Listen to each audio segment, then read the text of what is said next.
Hello बच्चों, तो कैसे हैं आप सभी लोग। एक बार बहुत बहुत स्वागत है आप सभी का हमारे चैनल JRM एजुकेशन हब में। तो जैसा कि आप सभी जानते हैं कि हमारे जो हैं बोर्ड एग्ज़ाम्स बहुत ज़्यादा क्या आ चुके हैं बेटा, पास आ चुके हैं और बहुत ज़्यादा बच्चे मेहनत और लगन से पढ़ाई कर रहे हैं। तो मैं आशा करता हूँ कि आप सभी भी मेहनत और लगन से पढ़ रहे होंगे, क्योंकि ये जो टाइम है बहुत ज़्यादा इम्पोर्टेंट और मोस्ट प्रीसियस टाइम है जो आपके लिए एग्ज़ाम्स के लिए बहुत ज़्यादा इंपॉर्टेंट होने वाला है। ठीक है बेटा, तो वही कहूँगा कि मेहनत और लगन से लगे रहिए, हार्ड वर्क कीजिए, जितना अच्छी कोशिश कीजिए कि ज़्यादा से ज़्यादा पढ़ाई कर सकें, स्मार्ट स्टडी कीजिए। जो भी कुछ भी टॉपिक छूटने नहीं चाहिए आपको, ऐसा नहीं अगर जो डिलीटेड सिलेबस है उनको हटा ही दीजिए, लेकिन जो सिलेबस आ रहा है उसको इस तरीके से एकदम रट लीजिए, एक तरीके से समझ रहे हैं। जितना भी न्यूमेरिकल्स हैं उनको बार बार प्रैक्टिस करके देखिए, तभी आते हैं। बिना प्रैक्टिस के तो न्यूमेरिकल्स आएंगे भी नहीं। ठीक है, तो वो आपके लिए बहुत ज़्यादा ज़रूरी है। ठीक है बेटा, तो चलो आज हम 12th क्लास के फिजिक्स के कुछ इंपॉर्टेंट MCQs लेकर आए हैं। कुछ जो वन वर्ड क्वेश्चन आने वाले हैं ना आपके MCQs, तो वो हम आपके लिए लेके आए हैं, आप देख सकते हैं। ठीक है, कुछ इंपॉर्टेंट क्वेश्चन है जो मुझे आपको बताने थे, तो मैं आपके लिए कुछ इंपॉर्टेंट क्वेश्चन लेकर आया हूँ। क्लास 12th के फिजिक्स के हैं। ठीक है बेटा, तो जो बेस्ट इंपॉर्टेंट क्वेश्चन हैं, बेस्ट MCQs जो हैं, 1 मार्कर जो हैं, वो कुछ आपके लिए लेकर आए हैं। ठीक है बेटा, तो शुरुआत करने से पहले वीडियो को लाइक, कमेंट एंड शेयर कर देना, और हाँ, चैनल को सब्सक्राइब कर लीजिए। तब वीडियो हम शुरू करते हैं। ठीक है, तो चैप्टर कुछ है नहीं इसमें, कुछ 2-3 चैप्टर को या फिर कह सकते हैं बहुत सारे चैप्टर्स को मिला के MCQs बनाए गए हैं। मैं चाह रहा हूँ, मैं कोशिश करूँगा कि आप तक ज़्यादा से ज़्यादा चैप्टर्स का जो है वो MCQs पहुंचा सकूं, और जितने भी इंपॉर्टेंट क्वेश्चन है वो आप तक पहुंचे। ठीक है बेटा, हम बोर्ड टारगेट बैच में आप ये सारा देख सकते हैं। ठीक है बेटा, चलिए तो शुरू करते हैं। पहला क्वेश्चन MCQs का है, बहुत इंपॉर्टेंट क्वेश्चन है, और CBSE ने भी अपनी सैंपल पेपर में डाला था, तो मैं जरूर लेकर आया हूँ। वो इंपॉर्टेंट है क्या कि according to Coulomb's law what is relation between two charges. वो कह रहा है कि कुलॉम्स लॉ आपको पता है, पहले तो आप कुलॉम्स लॉ आपको सही से पता होना चाहिए कि दो चार्जेस के बीच क्या होता है बेटा, रिलेशन होता है। आपको पता होना चाहिए क्या निकलता है, उसमें क्या निकलता है, फोर्स निकलती है, हाँ या ना। चलो, according to Coulomb's law, Coulomb's law के अकॉर्डिंग आपको क्या बताना है, टू चार्जेस के बीच रिलेशन बताना है। तो वो रिलेशन जो है बेटा वो क्या होती है, Q1 × Q2 is less than 0। ठीक है बेटा, 0 से ज्यादा नहीं हो सकते। ठीक है, तो ये आपको रिलेशन याद रखनी है। तो अगर आप क्या कहते हैं कुलॉम्स लॉ पढ़ी होगी अपनी, थ्योरेटिकल पढ़ा, हाँ, कुलॉम्स लॉ में इंपॉर्टेंट जो है वो आपको वेक्टर फॉर्म में आएगा। ठीक है, तो आपको एक्सप्रेशन के साथ वेक्टर फॉर्म में आप उसको प्रैक्टिस कीजिए। ठीक है बेटा, चलिए नेक्स्ट क्वेश्चन देखते हैं कि the electric potential on the axis of an electric dipole at distance r from its centre is v।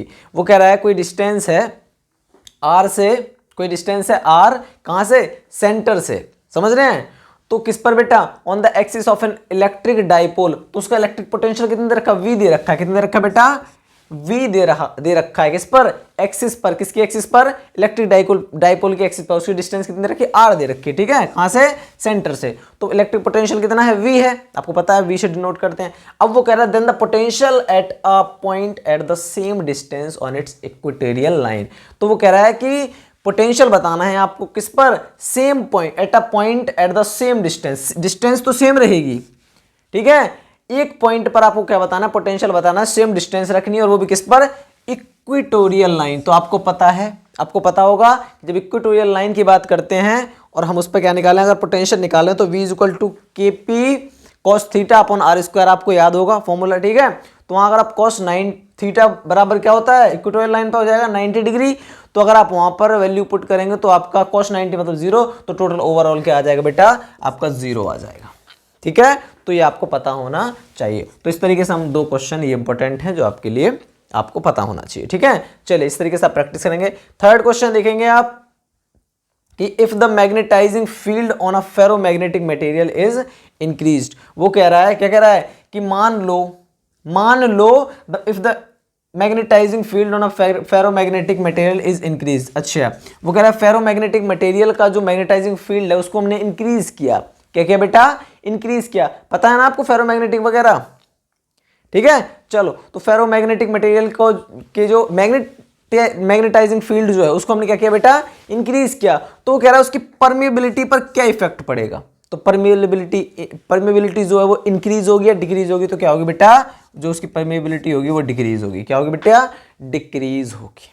ठीक है, तो ये आपको पता होना चाहिए। थर्ड क्वेश्चन हो गया। फोर्थ क्वेश्चन देखेंगे, the iron core coil is connected in series. एक आयरन कोर कॉइल है, क्या है बेटा, एक आयरन कोर कॉइल है जो सीरीज में कनेक्ट की है विद एन इलेक्ट्रिक बल्ब। उसके साथ क्या, एक इलेक्ट्रिक बल्ब कनेक्ट किया गया, वो भी किस सोर्स में, एसी सोर्स में, नॉट डीसी सोर्स। किस में बेटा, एसी सोर्स में कनेक्ट किया गया है। एक तो क्या, एक आयरन कोर की कॉइल है जो कि सीरीज में कनेक्ट की गई है, जिसके साथ एक बल्ब कनेक्ट किया गया है, और वो भी किसकी सोर्स में, एसी सोर्स में, अल्टरनेटिंग करंट की सोर्स में। उसको क्या किया गया बेटा, क्या किया गया है, कनेक्ट किया गया है। तो वो कह रहा है when iron piece is taken out, वो कह रहा है अगर आयरन पीस उसमें से क्या कर लिया जाए, बाहर निकाल लिया जाए, तो the brightness of the bulb will, तो ब्राइटनेस क्या होगी बल्ब की, ठीक है। अच्छा, आयरन की जो वो है, आयरन पीस उसमें से निकाल लिया गया, तो उसकी जो ब्राइटनेस होगी बल्ब की वो कैसी होगी, इंक्रीज होगी या डिक्रीज होगी, तो बेटा इंक्रीज होगी। तो ये आपको पता होना चाहिए, क्या होगी बेटा, इंक्रीज होगी, ठीक है। तो ये कुछ क्वेश्चन है जो इंपॉर्टेंट है, जो आपके लिए हैं,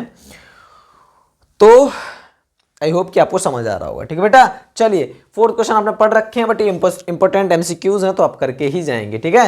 ये इंपॉर्टेंट क्वेश्चन आपके लिए मैं लेकर आया हूँ फिजिक्स के, ठीक है बेटा। चलिए, फिफ्थ क्वेश्चन देखेंगे, व्हेन सेल ऑफ ईएमएफ। अब आपने ईएमएफ वगैरह तो पढ़ा ही है ना। चलो, तो when cell of EMF is connected with external resistance. वो कह रहा है कि ईएमएफ जो है, जिसे हम कैपिटल ई से डिनोट करते हैं, is connected with external resistance. उसको एक्सटर्नल रेजिस्टेंस कैपिटल आर से क्या किया गया बेटा, कनेक्ट किया गया। किसको, ईएमएफ को मान लो कैपिटल रेजिस्टेंस आर से क्या कर दिया बेटा, कनेक्ट कर दिया, ठीक है। अब वो क्या कह रहा है, क्या, the potential difference across the cell becomes V। तो वो कह रहा है कि पोटेंशियल डिफरेंस जब इनको कनेक्ट किया गया तो पोटेंशियल डिफरेंस क्या निकलता है, V निकलता है। आपको पता है पोटेंशियल डिफरेंस V होता है, ठीक है। पोटेंशियल डिफरेंस V निकलता है, तो वो कह रहा है कि the expression for the internal resistance. तो आपसे फॉर्मूला पूछ दिया डायरेक्टली, तो आपको बताना है कि इंटरनल रेजिस्टेंस के लिए आपको क्या बतानी है, एक्सप्रेशन बतानी है। तो आपको वो वाला फॉर्मूला याद होगा, तो आप निकाल लेंगे, कौन सा, V is equal to E minus I R. अगर ये वाला फॉर्मूला आपको याद है, तो यहाँ से आप ट्रांसफर करके, तो आप कौन सा, तो ये आपका ये वाला फॉर्मूला निकल कर आ जाएगा, ये एक्सप्रेशन निकल कर आ जाएगी, E minus V into R upon V. तो ये इंपॉर्टेंट है, आप करके जाएंगे इंटरनल रेजिस्टेंस का, और ये इंपॉर्टेंट है आपके लिए, ठीक है बेटा। तो ये 5 क्वेश्चन, ये इस वाली जो ये फॉर्मूला है ना, इस एक्सप्रेशन से आप इसको एक्सप्रेस कर सकते हैं, ठीक है। आप इसको ट्रांसफर करेंगे इधर, तो आपका निकल आएगा, ठीक है बेटा। तो ये आपको पता होना चाहिए।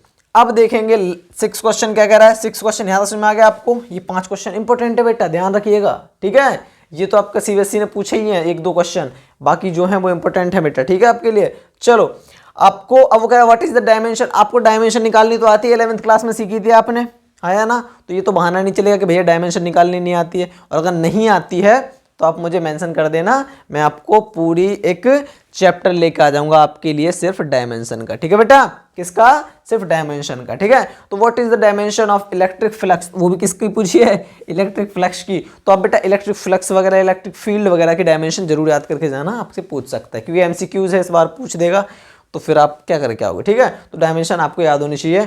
तो ml cube t minus 3 a की पावर माइनस 1, तो ये निकलता है किसका, क्यों आपको पता है ना इस तरीके से, क्योंकि ये कैसे आए हैं, ये अपॉन में थे t की पावर 3 और a की पावर 1, तो ये कैसे थे, ये अपॉन में थे, ऊपर आए तो ये नेगेटिव हो गए, ठीक है बेटा। तो ये आपको इसकी क्या, किसकी डायमेंशन, इलेक्ट्रिक फील्ड वगैरह की, इलेक्ट्रिक फ्लक्स वगैरह की आपको डायमेंशन याद होनी ही चाहिए, क्या पता पूछ दे आपसे। और अगर आपको फॉर्मूला याद होगा ना इलेक्ट्रिक फ्लक्स का, चलो डायमेंशन याद नहीं है, अगर आपको फॉर्मूला याद है, उसकी यूनिट वगैरह सारी याद है, तो आप यहाँ से निकाल लेना MLT फॉर्मूले से, ठीक है बेटा, वो आपको पता होना चाहिए, ठीक है। निकालना है आराम से, निकाला ही तो एक सीन, ठीक है। आप भी निकाल लेना, इसे आराम से निकल जाएगा, ठीक है। इलेक्ट्रिक फ्लक्स का अगर आपको फॉर्मूला याद है तो आप उसको MLT के फॉर्म में निकाल सकते हैं डायमेंशन को, ठीक है। चलिए, अब बात करते हैं किसकी, अब बात करते हैं लास्ट क्वेश्चन है, वो क्या है, at what angle the torque will be maximum. बहुत इंपॉर्टेंट क्वेश्चन है बेटा, बहुत ज्यादा इंपॉर्टेंट, ठीक है। ये बहुत बार पूछता है NCERT, सॉरी CBSE, ठीक है बेटा, कि किस एंगल पर टॉर्क जो होगा वो मैक्सिमम होगा। क्या होगा बेटा, टॉर्क जो होगा वो मैक्सिमम, ये आपने पढ़ा होगा, टॉर्क वाला चैप्टर पता है ना आपको, हाँ। तो वो कह रहा है कि एट व्हाट एंगल, टॉर्क पढ़ा है ना आपने, इलेक्ट्रिक फील्ड वाले चैप्टर, फर्स्ट चैप्टर में ही है, ठीक है। तो आपको बताना है टॉर्क जो होता है वो किस एंगल पे मैक्सिमम होता है, ठीक है। तो आपको पता होना चाहिए वो किस एंगल पे मैक्सिमम होगा बेटा, 90 पर। Angle 90 theta is equal to 90 degree, तो जो आपका टॉर्क जो होगा बेटा, टॉर्क जो होगा वो क्या होगा, मैक्सिमम होगा। क्या होगा बेटा, टॉर्क मैक्सिमम होगा। समझ आ गया। तो इस तरीके से कुछ इंपॉर्टेंट एमसीक्यूज थे, कुछ 1 मार्कर क्वेश्चन थे जो मैंने आपको करवा दिए हैं। आई होप कि आपको अच्छे लगे होंगे, आपको पसंद आए होंगे, और पसंद आए तो वीडियो को लाइक कमेंट एंड शेयर कीजिएगा। चैनल को सब्सक्राइब कर लिया करो, ठीक है। और वही मेहनत से काम करते रहिए।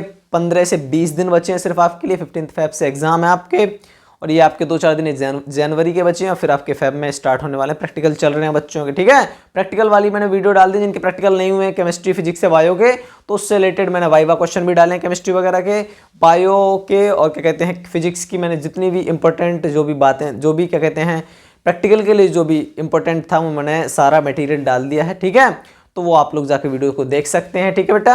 और मैंने उसकी इवैल्यूएशन स्कीम, मार्किंग स्कीम भी बताई है प्रैक्टिकल की कि किस तरीके से होने वाली है, तो आप चाहें तो वहां जाकर उस वीडियो को देख सकते हैं, ठीक है। चलिए बेटा, तो इसी तरीके से हम और भी क्वेश्चन लाने वाले हैं इस तरीके से केमिस्ट्री फिजिक्स से, तो और मैथ वगैरह की भी आपके लिए कुछ एमसीक्यूज वगैरह लेकर आऊंगा, ठीक है बेटा। चलिए चलते हैं, बहुत बहुत शुक्रिया आप सभी का। Bye bye, take care.